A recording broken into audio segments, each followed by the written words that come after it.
Welcome to the first episode of our channel, where we explore the incredible stories of those who shaped our world. Today, we're kicking things off with a true testament to the power of resilience.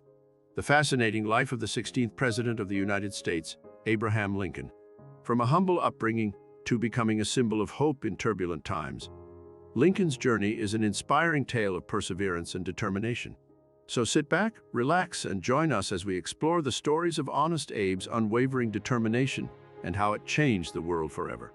Abraham Lincoln, the 16th President of the United States, was born on February 12, 1809, in a one-room log cabin in Hardin County, Kentucky. His early life was far from the glamour of the White House.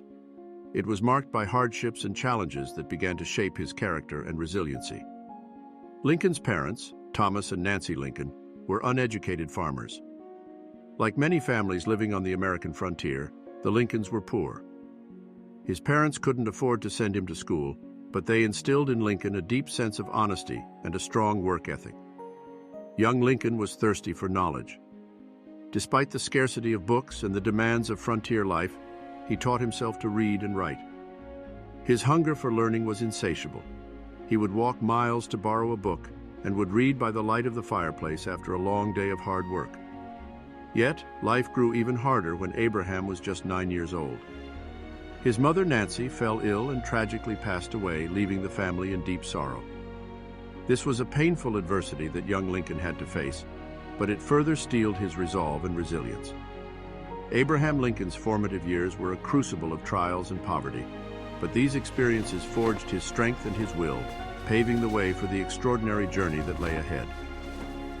In 1828, Lincoln's sister, Sarah, who had served as a mother figure to him after their mother's death, also tragically passed away while giving birth. These early losses thrust Lincoln into a world of grief and sadness, making him all too familiar with the harsh realities of life. Despite his sorrow, Lincoln's resolve did not waver. He used these trials as motivation to pursue a better life. His desire for knowledge grew even stronger as he sought solace in books and learning. Work, too, became a refuge. As he split logs for fences, Lincoln earned the nickname Rail Splitter. This hard physical labor shaped him as much as his mental pursuits, building not only his physical strength, but also his character. These adversities played a critical role in shaping the man that Lincoln would become, instilling in him a deep empathy for suffering and an enduring spirit of resilience. He once said, "The best way to predict the future is to create it." Abraham Lincoln was largely self-educated. His formal schooling was sporadic, amounting to less than a year in total. But his lack of conventional education did not dampen his thirst for knowledge. He read every book he could get his hands on, including the Bible, Aesop's Fables, and Pilgrim's Progress. In the absence of paper, young Lincoln would write on wooden shovels and pieces of bark, erasing his notes with a knife so he could reuse the surface. He'd labor during the day, then read by the light of the fire or by moonlight. His determination to learn was an embodiment of his resilience. Despite his circumstances, he was determined to improve himself. His self-education went beyond books. Lincoln was known to engage in debates with others in his town, sharpening his reasoning and communication skills. He honed his storytelling abilities, a skill that would later endear him to the public and make him one of the most eloquent presidents in U.S. history. Lincoln once said, "I will prepare, and someday my chance will come." His self-education was a testament to this belief. He laid the groundwork for his future through his relentless pursuit of knowledge, a clear testament to his resilience. In 1832, at the age of 23, Abraham Lincoln decided to enter the political arena. It was a decision that would set the course for the rest of his life. But the journey was anything but smooth. His first political campaign was for a seat in the Illinois General Assembly. He ran as a member of the Whig Party, promising improvements to infrastructure and education. Despite his charisma and earnest efforts, Lincoln lost this first election. Following this initial setback, Lincoln bought a general store in New Salem, Illinois, hoping to find success in business. However, the venture proved disastrous. The store failed and left him with a significant debt, a burden that took him years to pay off. Despite these failures, Lincoln refused to be disheartened. With resilience that would become his hallmark, he returned to his passion for learning and began to teach himself law. He borrowed books, studied day and night, and mastered the subject with his characteristic determination.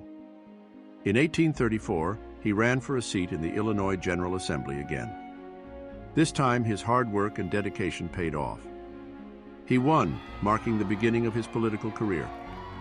In Lincoln's own words, "My great concern is not whether you have failed, but whether you are content with your failure." He proved time and again that he was far from content with failure. Each setback was merely a stepping stone to his ultimate success. Fast forward to 1858, Lincoln found himself in the national spotlight. He was running against Stephen A. Douglas for a seat in the U.S. Senate. This race gave birth to the now famous Lincoln-Douglas debates, 7 public confrontations that captivated the nation. During these debates, Lincoln demonstrated his skill as an orator and debater. The crowds were spellbound by his eloquence and his arguments against slavery.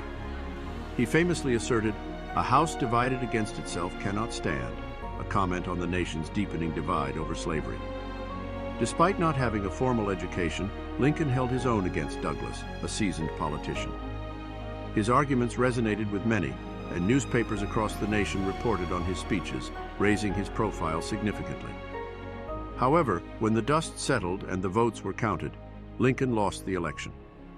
The legislative seats, responsible for choosing the senator, went to the Democrats, and Douglas retained his seat. But in the face of this defeat, Lincoln's resilience shone through.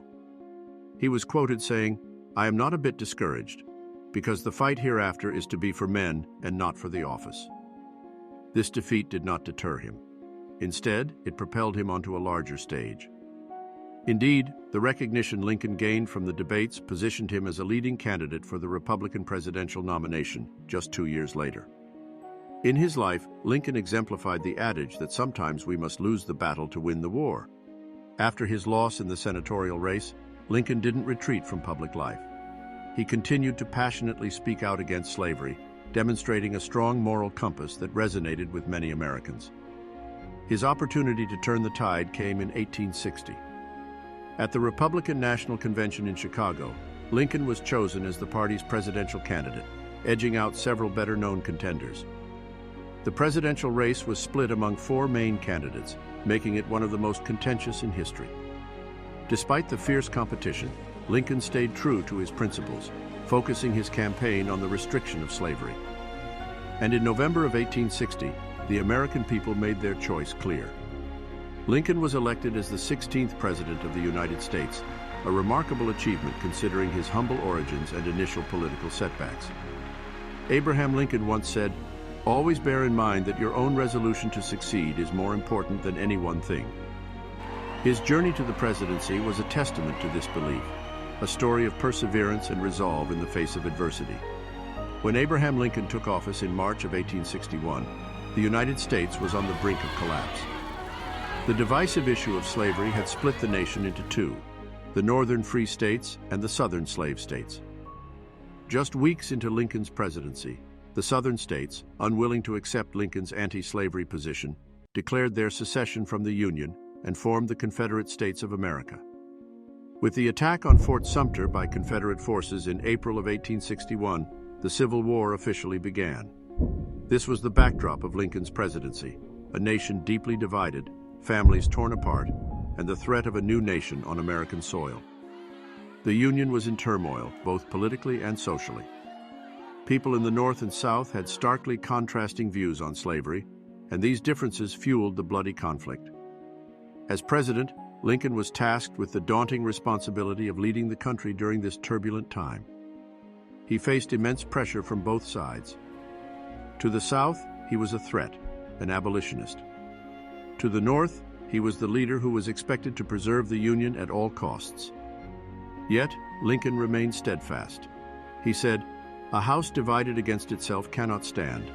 I believe this government cannot endure, permanently half slave and half free." His resolve to end slavery and reunify the nation would guide his actions throughout his presidency. As president, Abraham Lincoln faced an unprecedented level of criticism and pressure. His election had been the catalyst that sparked the secession of southern states, and now he was tasked with managing a brutal civil war. His opponents were vocal, criticizing his policies and leadership. They called him a tyrant and a dictator. Some newspapers referred to him as Abraham Africanus I, a derogatory reference to his stance on slavery. The war was a hard-fought, bloody struggle, and the loss of life was immense. At times, Union victories were scarce and morale was low. With every Union defeat, the voices of Lincoln's critics grew louder. However, Lincoln met this criticism with patience and determination. In the face of adversity, his resilience did not waver. He continued to make tough decisions that he believed were necessary to preserve the Union and end slavery. In 1862, Lincoln issued the preliminary Emancipation Proclamation, a historic move that declared all slaves in Confederate-held territory to be set free. This transformed the Civil War from a battle to preserve the Union into a fight for human freedom. Then, in November 1863, Lincoln delivered the Gettysburg Address, a mere 272 words, yet powerful enough to reframe the war as a struggle for the ideals of equality and democracy. That government of the people, by the people, for the people, shall not perish from the earth. Beyond these monumental moments, Lincoln's daily leadership was steeped in resilience. He navigated a web of military strategies, managed his contentious cabinet, dealt with political factions, and strived to maintain public morale, all while personally bearing the immense weight of war. Through his actions, Lincoln embodied his belief that nearly all men can stand adversity, but if you want to test a man's character, give him power. As the Civil War raged on, Lincoln recognized that the Emancipation Proclamation, an executive order, was not enough to definitively end slavery. A constitutional amendment was required to abolish the institution of slavery permanently. In his 1864 re-election campaign, Lincoln made the abolition of slavery a central theme. He knew that passing a constitutional amendment would be a monumental task, requiring two-thirds majority in both houses of Congress. The task was indeed daunting. Even with a majority in the House of Representatives, achieving the necessary two-thirds vote was far from guaranteed. Lincoln and his allies engaged in a rigorous campaign of lobbying and persuasion to rally support for the amendment. Finally, on January 31, 1865, their efforts bore fruit. The 13th Amendment, which declared that neither slavery nor involuntary servitude shall exist within the United States, was passed by Congress. This was a watershed moment in American history.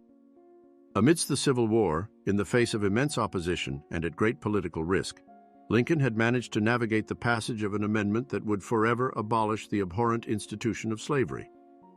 Lincoln once stated, "Whenever I hear anyone arguing for slavery, I feel a strong impulse to see it tried on him personally." His determination and tenacity in fighting for the passage of the 13th Amendment embodied this sentiment, demonstrating his enduring resilience and commitment to freedom. Abraham Lincoln, revered for his leadership during one of America's darkest hours, was no stranger to personal darkness. It's widely believed today that Lincoln battled what we now recognize as depression throughout his life. Lincoln referred to this as melancholy, a term used in his era to describe a range of mental and emotional pains. Colleagues and observers often noted his somber demeanor and bouts of deep sadness. Despite the weight of his melancholy, Lincoln proved remarkably resilient. He found solace and strength in a variety of ways. His love for literature, particularly poetry and plays, provided him with comfort and distraction from his inner turmoil. He also used humor and storytelling as coping mechanisms, often sharing anecdotes and jokes. These not only lightened his spirits, but also those around him, making him a beloved figure among his peers. Perhaps most importantly, Lincoln found purpose in his work. His commitment to preserving the Union and ending slavery gave him a mission that lent his life meaning, despite his personal hardships. As he famously said, "I walk slowly, but I never walk backward." In many ways, Lincoln's lifelong battle with melancholy serves to highlight his incredible strength, demonstrating that one can face inner demons and still leave a significant mark on the world. Abraham Lincoln's presidency was fraught with personal tragedy alongside national turmoil. Perhaps the most heartbreaking of these was the death of his beloved son Willie in 1862. 11-year-old Willie Lincoln was said to be bright, charming, and Lincoln's favorite. His death from what's believed to have been typhoid fever left a profound impact on Lincoln and his wife Mary. Lincoln's private secretaries, John Hay and John Nicolay, noted how deeply affected he was by Willie's passing. Lincoln once remarked that he felt as though he'd lost his own identity with the death of his beloved son. Moreover, this personal loss came amidst the Civil War, the country's bloodiest conflict. As president, Lincoln was acutely aware of the countless lives being lost on the battlefields, deepening his grief. Despite these tragedies, Lincoln persevered, carrying both personal and national burdens. He continued to lead the nation with fortitude, demonstrating remarkable resilience in the face of such profound loss. In his words, "In this sad world of ours, sorrow comes to all. Perfect relief is not possible, except with time.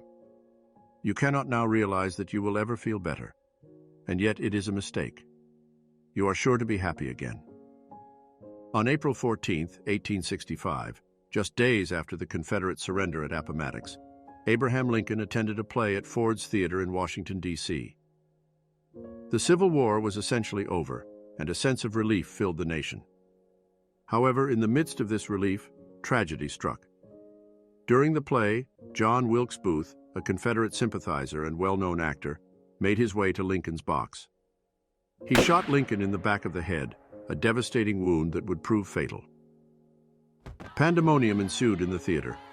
Booth leaped onto the stage and escaped, leaving behind a critically wounded president. Lincoln was moved to a nearby boarding house where doctors did their best to treat his grievous injury. The next morning at 7:22 a.m. on April 15th, Lincoln succumbed to his wounds. The news of his death plunged the nation into deep mourning. The man who had led the country through its most perilous time, who had stood firm in the face of unimaginable challenges, was gone. In a solemn show of respect, Lincoln's body was taken on a funeral train from Washington, D.C. to his final resting place in Springfield, Illinois. The train passed through 180 cities and 7 states, with millions turning out to pay their last respects. As we remember Lincoln, we recall his words, "In the end, it's not the years in your life that count, it's the life in your years." As we look back on Lincoln's life and legacy, we are reminded that resilience is not merely about enduring hardship. It's about rising from it, growing stronger through it, and making a difference because of it. And in doing so, Lincoln didn't just shape his own destiny, he shaped the destiny of a nation. Abraham Lincoln's resilience has shaped a legacy that continues to inspire us even today. But history isn't just about facts and dates. It's also about the conversations, reflections, and perspectives that it inspires. That's why we want to hear from you. What are your thoughts on Lincoln's resilience? How does his life story inspire you? Are there other historical figures whose resilience has made an impact on your life? Please share your thoughts and responses in the comments section. We love hearing from our viewers, and your insights make this historical journey richer for all of us. And while you're at it, don't forget to hit that like button if you found this video interesting. Share it with others who might enjoy it, and subscribe to our channel for more explorations into history. But before we wrap up, here's a sneak peek at our next journey through time. Our next video will take us back to the dawn of the 20th century, an era of rapid industrialization and revolutionary changes. We'll be exploring the life of a man who fundamentally changed how we travel and how we work. He brought mobility to the masses and transformed the face of industry with his visionary ideas. That's right, we're talking about none other than Henry Ford, the pioneer of the assembly line and the man behind the Model T. From humble beginnings to becoming one of the most influential industrialists in history, his life is a tale of innovation, determination, and yes, resilience. So stay tuned, buckle up, and get ready to hit the road with us as we delve into the life and legacy of Henry Ford. You won't want to miss it.